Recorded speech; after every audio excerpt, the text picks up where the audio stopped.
اسرائیل کا اگلا ٹارگٹ ترکی اور مصر ہو سکتا ہے. مطلب وہ کون سی مسلم کنٹری ہے جو اسرائیل کا اگلا شکار ہوگی. اس بندے کی رسائی ان ڈاکومنٹ CIA اور ناتا کے ان ڈاکومنٹ تک بھی ہوتی ہے جہاں تک عام بندے کی پہنچ نہیں ہوتی. اپنے ہی ملک کے ساتھ غداری کر رہا تھا, اسرائیل کے لیے جاسوسی کر رہا تھا. پاکستان ایک نیوکلیئر پاور ہے. السلام علیکم, میں ہوں محمد مشتاق. ہم اکثر یہ بات ڈسکس کرتے ہیں کہ اسرائیل کے حوالے سے کہ اگلا نمبر کس کا ہے, مطلب وہ کون سی مسلم کنٹری ہے جو اسرائیل کا اگلا شکار ہوگی.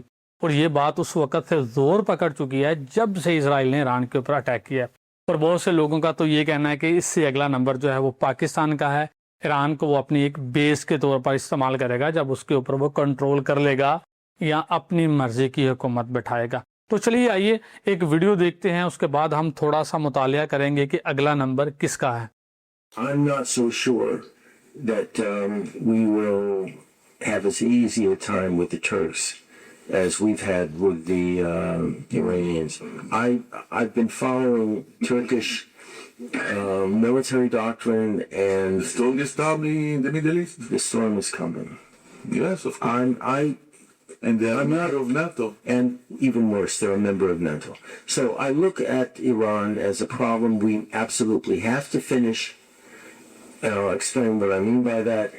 Gaza, same thing, and the Hezbollah. Why am I fixated on this now?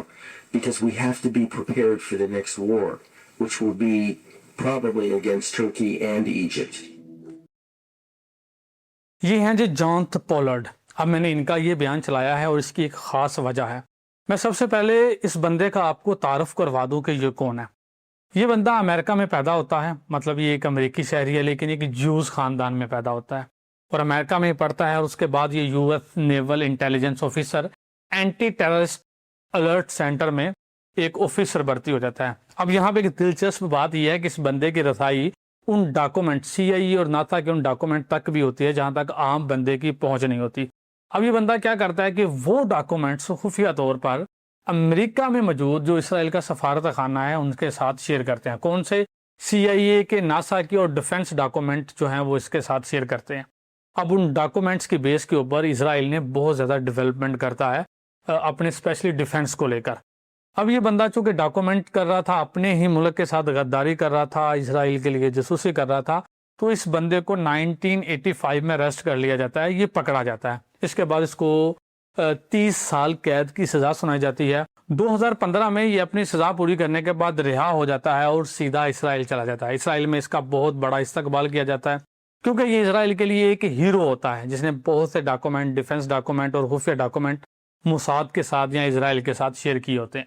اب وہاں جا کے اس کے جو ریلیشنز ہیں وہاں کی حکمران جماعت یا ٹاپ کے جو پولیٹیشنز ہیں ان کے ساتھ ہو جاتے ہیں. اب جو اس نے بیان دیا ہے کہ اسرائیل کا اگلا ٹارگٹ ترکی اور مصر ہو سکتا ہے, یہ اس کا خود کا بیان نہیں ہے.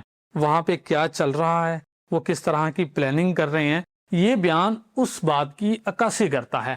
تو اس لیے اس کا بیان جو ہے وہ بڑی اہمیت کا حامل ہے.